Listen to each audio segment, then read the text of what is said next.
आप सभी का स्वागत है चैनल पे। तो इससे पहले हम लोग कुछ अनसॉल्व के क्वेश्चंस हम लोगों ने देखे थे, एसी सर्किट वगैरह देखा था और भी क्वेश्चंस देखे थे।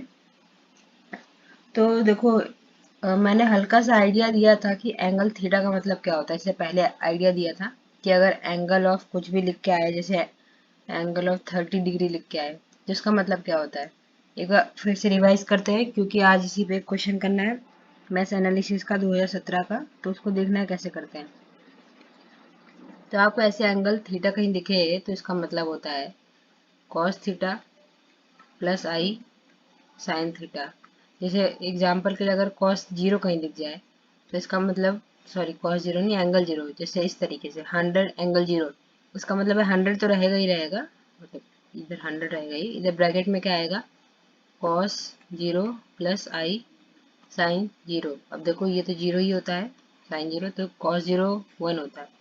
तो यहाँ से इसकी वैल्यू क्या आ जाएगी, 100 आ जाएगी।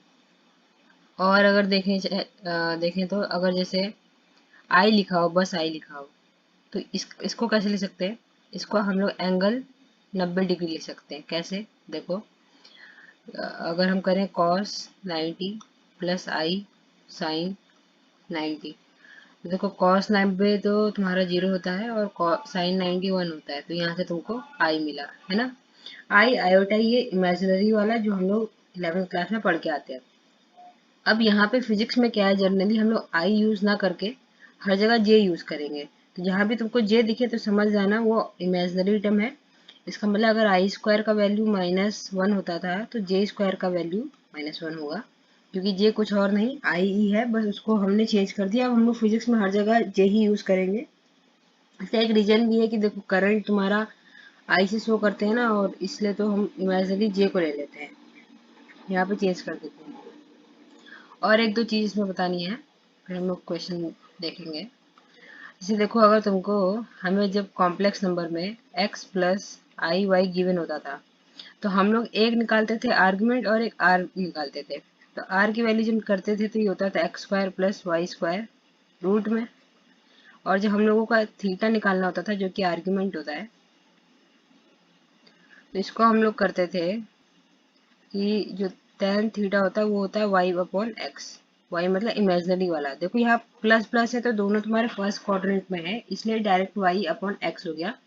अगर यह तुम्हारा वही लास्ट क्वाड्रेंट में हो जाता तो बाहर एक माइनस आ जाएगा, जैसे फोर्थ क्वाड्रेंट में होगा। तो चिंता मत करो, क्वेश्चन अपने में फोर्थ क्वाड्रेंट और फर्स्ट क्वाड्रेंट के ही है। और जिसको ज़्यादा डिटेल में जाना है वो अपना कॉम्प्लेक्स नंबर जाके पढ़ ले, तो उसे समझ में आ जाएगा कि थर्ड और सेकंड क्वाड्रेंट में होगा तो कैसे चेंज हो जाता है।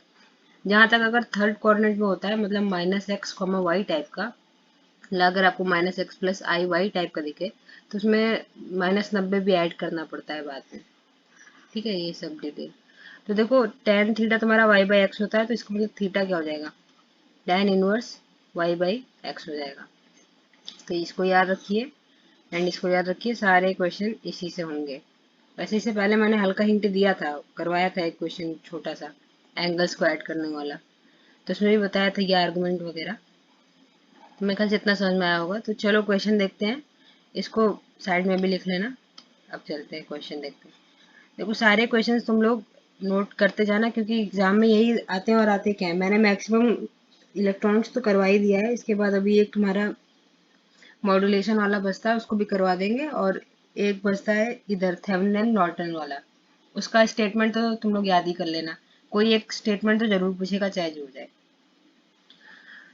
चलो आगे चलते हैं। ये है हमारे 2017 का एक क्वेश्चन है, इलेक्ट्रॉनिक्स का है। किसका है, फर्स्ट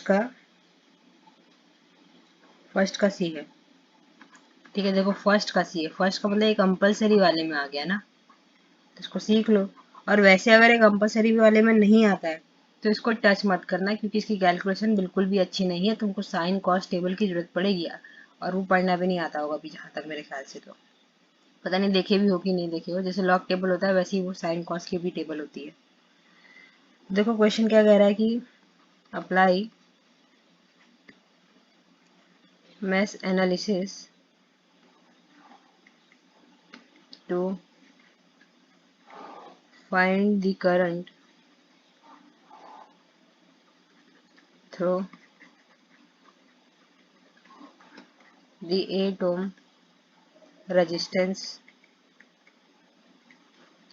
in the circuit। देखो ये वीडियो अभी पॉज कर लेना और इससे पहले जाना जहाँ पे मैश एनालिसिस है 2 पोर्ट नेटवर्क वाला, उसका एक बार डेरिवेशन देख लेना। तो उसमें तुमको ये समझ में आएगा कि Z11 क्या है, Z12 क्या है, Z22 क्या है, Z21 क्या है, इधर 1 आएगा, इधर 22 क्या है, E1 क्या है, E2 क्या है। इन टर्म्स थोड़े से समझ में आएंगे, उसका डेरिवेशन देख लेना, फिर ये इधर पे आना। चलो अब वो डायग्राम देखते हैं इसका कैसा है। ये रेजिस्टेंस है,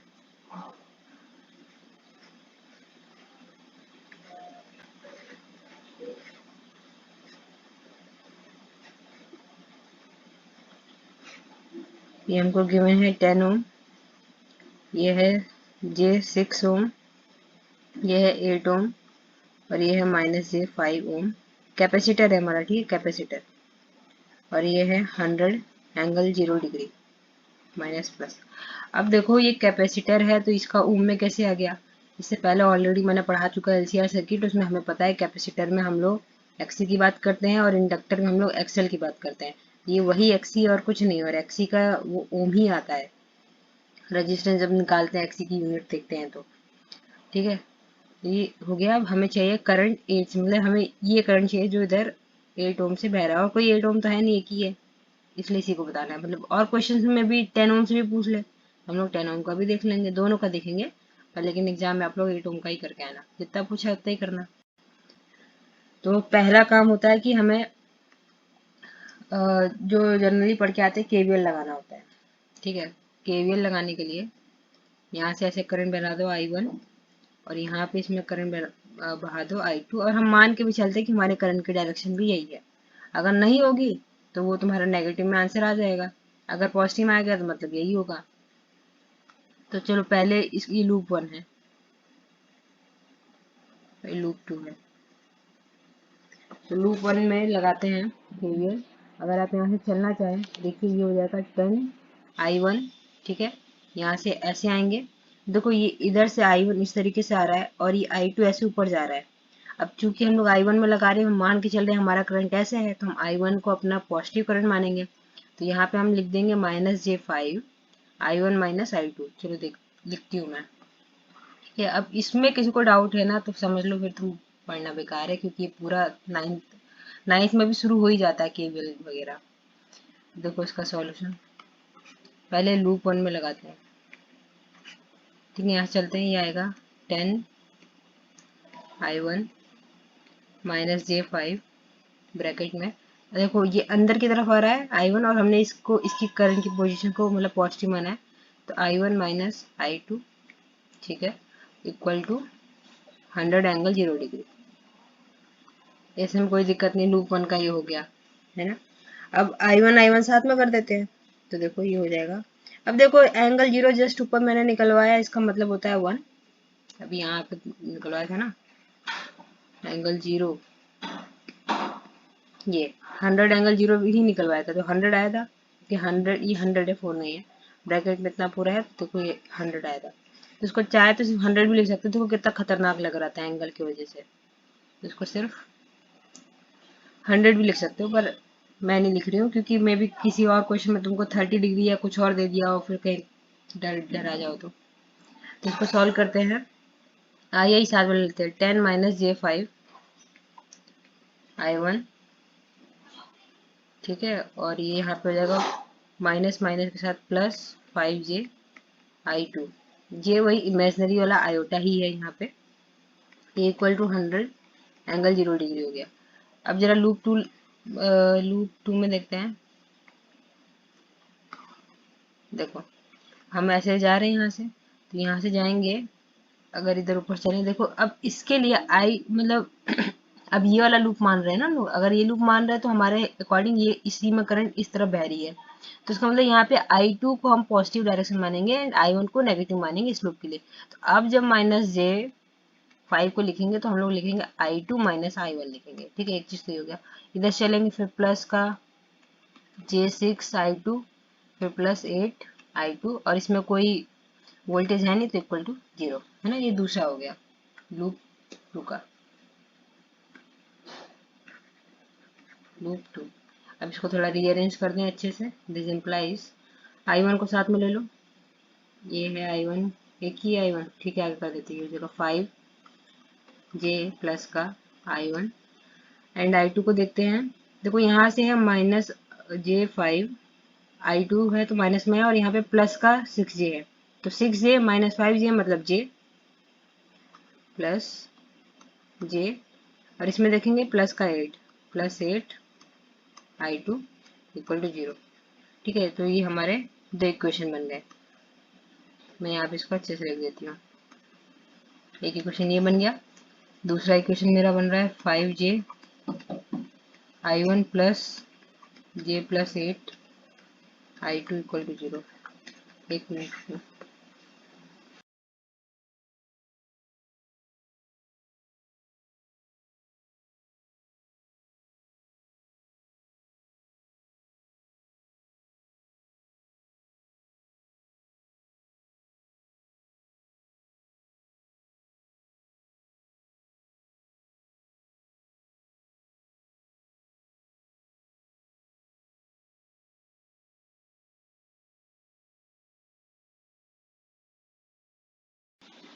हाँ, तो चलो दो इक्वेशन बन गई हम लोगों की। अब इसको मैट्रिक्स फॉर्मेट में लिख सकते हैं। देखो कभी भी इस तरीके से हो, अगर कभी भी आपको ऐसे गिवन हो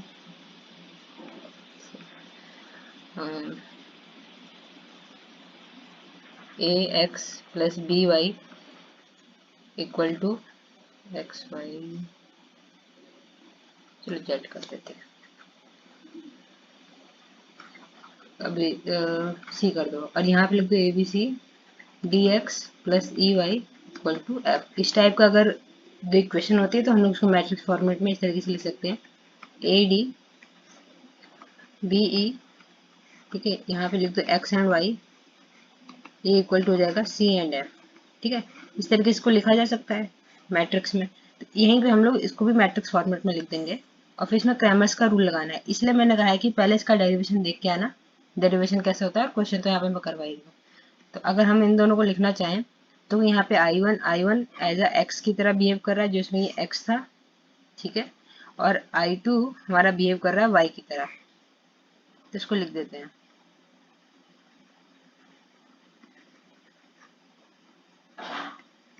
तो देखो ये कैसे बनेगा, अगर मैं इसको लिखना चाहूँ मैट्रिक्स फॉर्मेट में, इन मैट्रिक्स फॉर्म,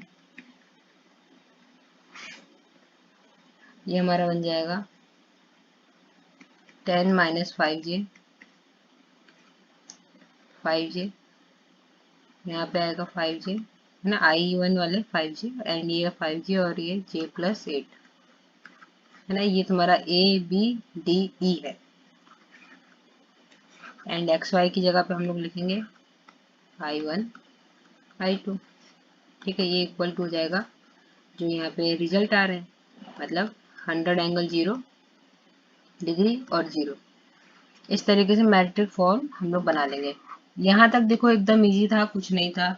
अभी यहाँ से जो आगे का रूल है, हमें तीन चीज निकालनी होती है। एक हमें डेल्टा निकालना होता है, डेल्टा हमारा होता है Z11 Z12 Z21 Z22, ठीक है। इसका डिटर्मिनेंट निकालना है। अब देखो ये क्या होते हैं, Z11 Z22, मैं इसको लिख देती हूँ। देखो ये होते हैं Z11, ये है Z12, ये है Z21 और ये है Z22। इसको कहते हैं E1 एंड इसको कहते हैं E2। बस इतने का काम है, इनको याद रखना। फिर हम I1 एंड I2 कैसे निकालते हैं वो बताते हैं। तो यहाँ पे मुझे डिटर्मिनेंट चाहिए, एक तो पहले ओवरऑल डिटर्मिनेंट चाहिए, मतलब इसका पूरे का डिटर्मिनेंट चाहिए। इसके बाद मुझे डेल्टा 1 चाहिए होगा,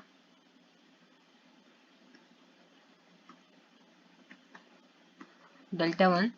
तो डेल्टा 1 क्या है कि इनको रिप्लेस कर दो और यहाँ पे E1 एंड E2 को लिख दो, E1 E2, और ये यहाँ वाला सेम रहने दो, Z12 Z22। इसका डिटरमिनेंट निकालना है। फिर हमें डिटरमिनेंट निकालना है, एक और निकालना है डेल्टा। इसमें क्या है कि ये वाले को सेम रखो, इनको कांस्टेंट रखो जैसे थे, और इसको मत रखो, है ना। जब आप लोग डेरिवेशन देखो तो इसमें ऑलरेडी ये कर रखा होगा। अब यहाँ पे तो मुझे फिर से बताना ही पड़ेगा, क्वेश्चन के लिए वैसे भी इसको दिमाग में रखना पड़ेगा। आसान है। पहला नॉर्मल डिटरमिनेंट है, जो पहली सबसे पहले मैट्रिक्स दिखा, ये वाला मैट्रिक्स दिखा, डायरेक्ट इसका डिटरमिनेंट ले लिया।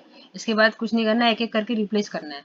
पहले इसको इधर पहले वाले को हटा के, पहली बार है तो पहले वाले को ही रिप्लेस करेंगे, तो पहले वाले कॉलम को रिप्लेस करके E1 एंड E2 कर देंगे, और यहाँ पे दूसरे वाले को रिप्लेस करके E1 एंड E2 कर देंगे। इतना सा काम है। अब एक एक करके निकालते हैं, कैसे निकालेंगे। तो चलो पहले Z1 Z2 की वैल्यू तो हमको पता है ना, ये है, तो डेल्टा निकालते हैं। अब डेल्टा क्यों निकालना है, ऐसा क्यों है, क्योंकि देखो जो I1 होता है वो होगा डेल बाई डेल्टा 1, और जो I2, नहीं सॉरी उल्टा हो गया, डेल 1 बाई डेल्टा, ठीक है। और जो तुम्हारा I2 होगा ये होगा डेल 2 बाई डेल्टा। यहाँ पे हमें चाहिए 8 ओम से, क्वेश्चन में था 8 ओम से ना, और 8 ओम में कौन सी करंट बह रही है, I2 बह रही है।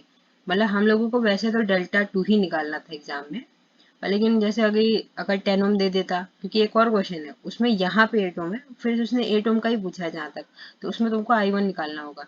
तो यहीं पर मैं दोनों निकलवा दे रही हूँ, और वाला क्वेश्चन खुद से ट्राई कर लेना। चलो फिर डेल्टा निकालते हैं।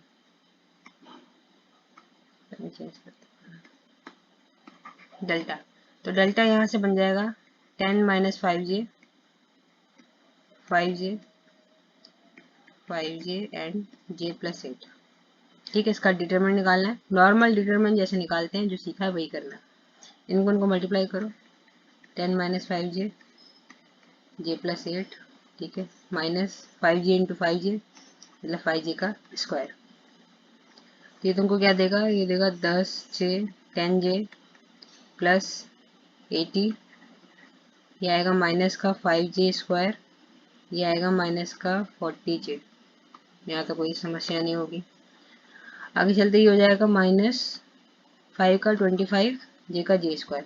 अब देखो j स्क्वायर की जगह पे मैंने पहले बताया कि हम -1 लिख सकते हैं, क्योंकि माइनस आई आयोटा ही है। इसको सॉल्व करो आगे, तो ये बनेगा 10 का j जाएगा, देखो ये 10j, ये माइनस 40j, मतलब कि माइनस का 30j।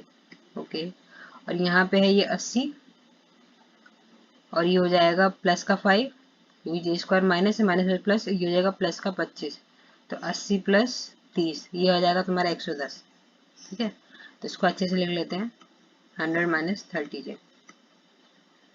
ये हमारा डिटरमिनेंट आ गया। अब देखो इसको थोड़ा अच्छे फॉर्म में, मतलब जो हमें चाहिए एंगल के फॉर्म में कैसे लिखेंगे।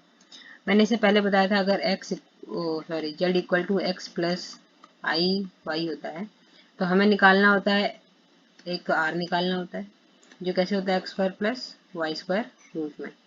यहाँ पे भी वही करेंगे। दूसरा हमें थीटा निकालना होता है, तो वो आता है tan inverse y by x. तो चलो देखते हैं, ये हो जाएगा, इसको कैसे लिखेंगे, 100 का स्क्वायर प्लस 30 का स्क्वायर रूट में, और फिर यहाँ लिखेंगे angle tan inverse y by x. मतलब देखो यहाँ प्लस है, यहाँ पे प्लस है, यहाँ पे माइनस है, तो y मतलब मेरा y क्या है, माइनस का 30 है। इसका मतलब ये किस क्वाड्रेंट में जाएगा, इस वाले क्वाड्रेंट में जाएगा, मतलब इस टाइप से 100 माइनस 30 फोर्थ क्वाड्रेंट में। तो फोर्थ क्वाड्रेंट में डायरेक्ट माइनस के साथ लिख सकते हो, कोई दिक्कत नहीं है। तो ये आएगा माइनस का 30 बाई 100। ठीक, इसको सॉल्व करो, इसको कैलकुलेटर सॉल्व करो, ये कुछ आएगा 114.017, और ये आएगा तुम्हारे कैलकुलेटर में tan इनवर्स भी होगा, और दिख नहीं रहा होगा, उसको या तो पोर्ट्रेट मोड पे कर देना, नहीं तो कभी कभी आता है 1 डिग्री 2 डिग्री, तो उसमें मतलब 1 एंड 2 आता है, उस पर क्लिक करना, तो फिर नंबर 2 वाले पे सारे तुम्हारे tan इनवर्स वाले आ जाते हैं, साइन इनवर्स आ जाएगा, हाइपरबोलिक फंक्शन आ जाएंगे, वो सब आ जाते हैं। नहीं तो फिर अगर वहां से भी नहीं मिलता है तो ऑनलाइन कैलकुलेटर से कैलकुलेट कर लेना। इसको सॉल्व करोगे तो ये कुछ आएगा -15.25 डिग्री। ठीक है, तो ये तुम्हारा डेल्टा हो गया। कैसे कैलकुलेट करना ये बता दिया, अब खुद से कैलकुलेटर से कैलकुलेट कर लेना। हो सकता है गलत भी हो तो अपना साइन कर लेना, इसके लिए कोई कमेंट मत करना कि कैलकुलेशन मिस्टेक है, वो अपने आप चेक कर लेना। मेथड यही है बस, इसको याद रखना। ठीक है, तो डेल्टा निकल गया। अब करते हैं डेल्टा 1। तो देखो डेल्टा 1 क्या हो जाएगा, E1 एंड E2 चाहिए यहाँ पे, तो मतलब 100 एंगल 0 डिग्री, और यहाँ पे 0, यहाँ पे आएगा 5j, ये वाला तो सेम ही रखना है, j प्लस 8, इसका डिटरमिनेंट चलो निकालते हैं। ये हो जाएगा 100 एंगल 0 इंटू जे प्लस 8। सॉल्व कर दो। देखो माइनस तो जीरो ही हो जाएगा, -0। इसका मतलब क्या अभी बताया था 1 था ना, तो इसको अगर फर्दर लिखोगे तो बनेगा 100 का जे प्लस 100 इंटू 80 मतलब 800। ठीक है, तो इसको थोड़ा अच्छे से लिख देते हो जाएगा 800 प्लस 100 जे, है कि नहीं? इतना हो गया। तो अब फिर आगे से वही काम करना है। तो इसमें x क्या है, ये x है और ये y है। तो इसको चलो सॉल्व करते हैं।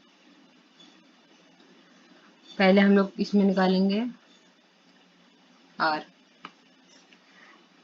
तो उसके लिए करना पड़ेगा 800 का स्क्वायर प्लस 100 का स्क्वायर रूट में, फिर एंगल में हमारा आएगा tan इनवर्स 100/800। ठीक है, यहाँ तक कोई दिक्कत नहीं होगी। ये याद रखना है कि हमेशा y है। जैसे अगर अभी आप इस फॉर्मेट में लिखते तो आप पहले 800 लिख देते और इसमें नीचे 100 लिख देते, इसलिए हमेशा रीअरेंज कर लेना, एक्स वाई में दिक्कत नहीं होनी चाहिए। इसको सॉल्व करो, ये कुछ आएगा तुम्हारा 806.22 कुछ आ रहा है। चेक भी कर लेती हूँ।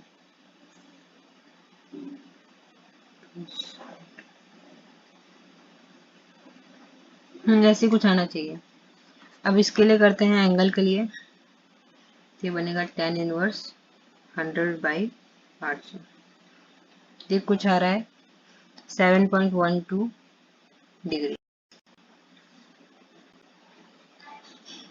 तो हमने डिटरमिनेंट 1 निकाल लिया, डिटरमिनेंट निकाल लिया, अब डिटरमिनेंट 2 निकालना, del 2।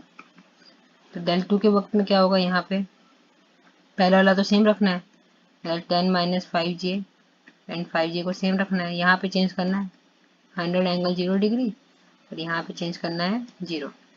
ठीक है, ऊपर वाले का था, तो इसको करेंगे तो ये तो 0 हो गया, ये आएगा माइनस का 500j। अब देखो j का मतलब क्या होता है, एंगल 90। तो इसमें इतना खुरापात करने की जरूरत नहीं है, पूरा ओवरऑल जिस तरीके से इसमें किया था, क्योंकि ये तो डायरेक्ट एक ही है। तो इसलिए तुम लोग इसको लिख सकते हो माइनस का 500 एंगल 90 डिग्री। चलो हमने del 1 del 2 del सब निकाल लिए। अब मुझे चाहिए I2 चाहिए क्वेश्चन में, क्योंकि 8 ओम से पूछा था तो मुझे चाहिए I2 और हम I1 भी निकालेंगे। तो I1 क्या होता है, del 1 बाई डेल्टा। del 1 कितना आया हम लोगों का, देखो एक बार कैलकुलेशन देख लेना, क्या पता गलत हो जाए। 806.22 angle 7.12 degree divided by del, del है 114.017 माइनस में हाँ माइनस का 15.25 डिग्री। ठीक है, देखो इसका मतलब कुछ नहीं होता, जैसे एंगल थीटा हम लोग अगर लिखते हैं इस तरीके से cos थीटा प्लस आई साइन थीटा, इसका मतलब ई की पावर थीटा ही है ना, ये ई की पावर थीटा आई थीटा। तो इसलिए तो ई की पावर अगर एक्स हो और अपॉन में ई की पावर वाई हो तो ये होता है ई की पावर एक्स माइनस वाई।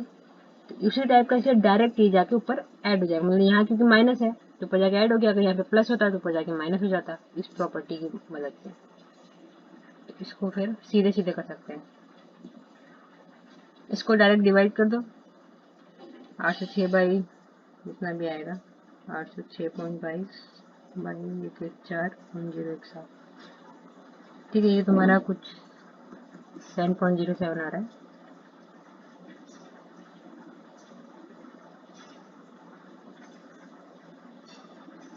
और एंगल की बात करेंगे तो ये ऊपर जाएगा तो ऐड हो जाएगा कि 7.12 माइनस माइनस 15.12 7.12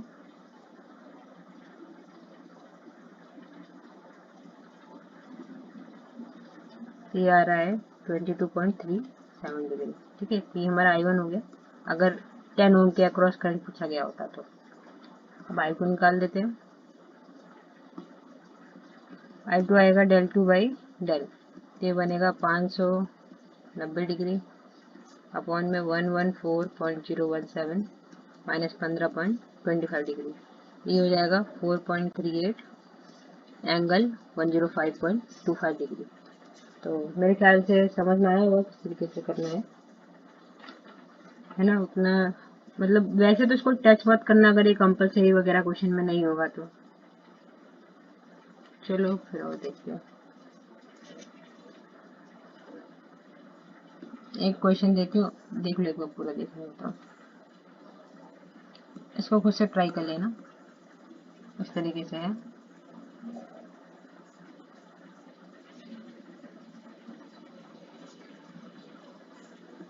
ये भी अनसॉल्व का ही क्वेश्चन है।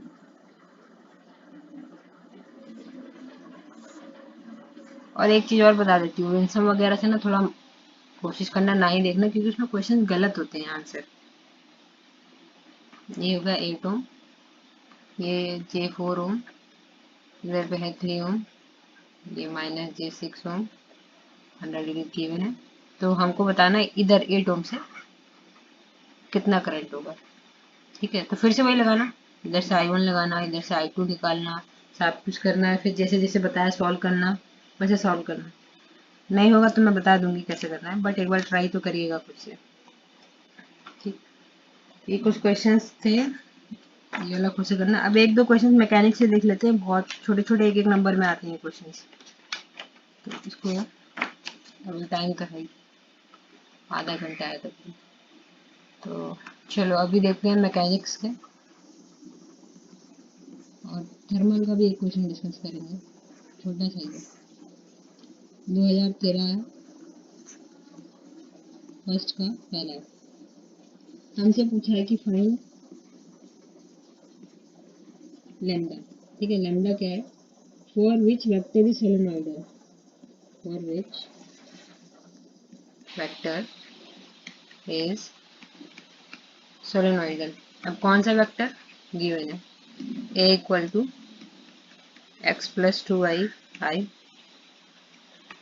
प्लस वाई माइनस 3j और 3z और plus x plus 2 lambda z के।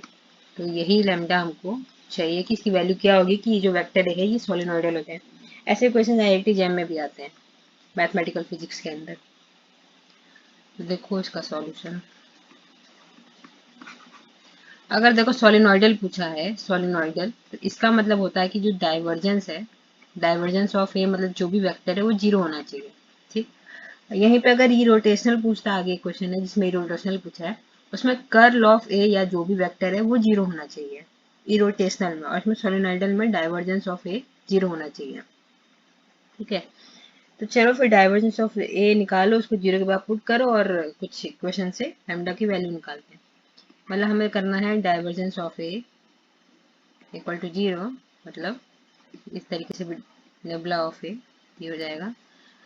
निकालो इसको, डेल बाई डेल एक्स करेंगे, del by del x of ये पहला वाला, फिर plus del by del y ये इसका, फिर plus del by del z ये बनेगा ना। करते हैं, इसमें करेंगे तो 1 आएगा, इधर से करेंगे -3, नहीं इधर से भी 1 आएगा, वाई के रिस्पेक्ट में करेंगे तो 1 आएगा, इधर करेंगे तो 2 लैम्डा आएगा। ठीक, तो मान के चल रही हूँ ये सब पार्शियल डेरिवेशन वगैरह आता है आपको। ये इक्वल टू यहाँ से बनेगा 1 + 1 + 2 लैम्डा इक्वल टू 0, क्योंकि इसको 0 के बराबर पुट करना है। तो यहाँ से लैम्डा की वैल्यू क्या आएगी? This implies lambda equal to -2/2, तो लैम्डा की वैल्यू आ गई -1। ठीक है, देखा, ये 1 या 0.5 नंबर के होंगे क्वेश्चंस। नेक्स्ट क्वेश्चन इसी का है, थर्ड पार्ट।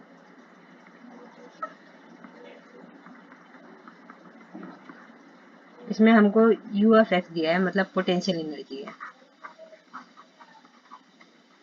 ये इस टाइप के भी क्वेश्चन जैम में आते हैं। हमको गिवन है ax - bx + cx²। ठीक है, ये मैंने कॉपी में नोट किया, एक बार मैच कर लेना उससे। ax - bx + cx² हमको पोटेंशियल गिवन है। हमसे पहली चीज पूछी है कि f ऑफ x या u f ऑफ मतलब कि ये फंक्शन है x का। तो हमें पूछा है, फोर्स पूछा है कि x के फंक्शन में फोर्स बताओ कितना होगा। फिर हमसे पूछता है कि हमें वो x की वैल्यू ही बता दो, ठीक है, जहाँ पे तुम्हारा जो फोर्स है वो वैनिश हो जाए, वैनिश मतलब जीरो हो जाए। उसके बाद कह रहा है कि जो ये x की वैल्यू आई है ये स्टेबल पॉइंट है कि अनस्टेबल पॉइंट है ना, ये पूछा है। तो देखो इनको कैसे सॉल्व करते हैं। एफ ऑफ एक्स कुछ नहीं होता है, this is minus D you x by d x. ठीक है, इसको डिफ्रेंशिएट करो एक्स के रिस्पेक्ट में, जो भी वैल्यू आती है वो एफ की वैल्यू हो जाएगी। फिर कहता है कि एक्स की वैल्यू बता दो जहाँ पे एफ वैनिश हो जाए। तो इसके लिए आपको जो आपने ये D you of x by निकाला है माइनस को हटा के D u by d x आपको जीरो के बराबर पुट करना है। देन उससे फाइंड कर दो एक्स की वैल्यू, कुछ ना कुछ आएगी, वही आपका एक्स हो जाएगा जहाँ पे ये वैनिश हो जाएगा फोर्स। अगला कहता है कि स्टेबल है कि अनस्टेबल। तो कुछ मत करिए, जो आपने D u by d x निकाला है माइनस के साथ नहीं, अकेले इसका 2 बार डिफ्रेंशिएट कर दी, मतलब एक बार और करिए d u by d x का। तो ये d two u by d x आ गया। अगर ये ग्रेटर देन जीरो है तो ये तो आपका स्टेबल है, अगर ये लेस देन जीरो है तो ये आपका अनस्टेबल है। Less than zero unstable. तो एक बार कर लेते हैं। चलो पहले पहला काम एफ कैसे निकलेगा, minus D by d x कर देते हैं। ये आ जाएगा ए माइनस बी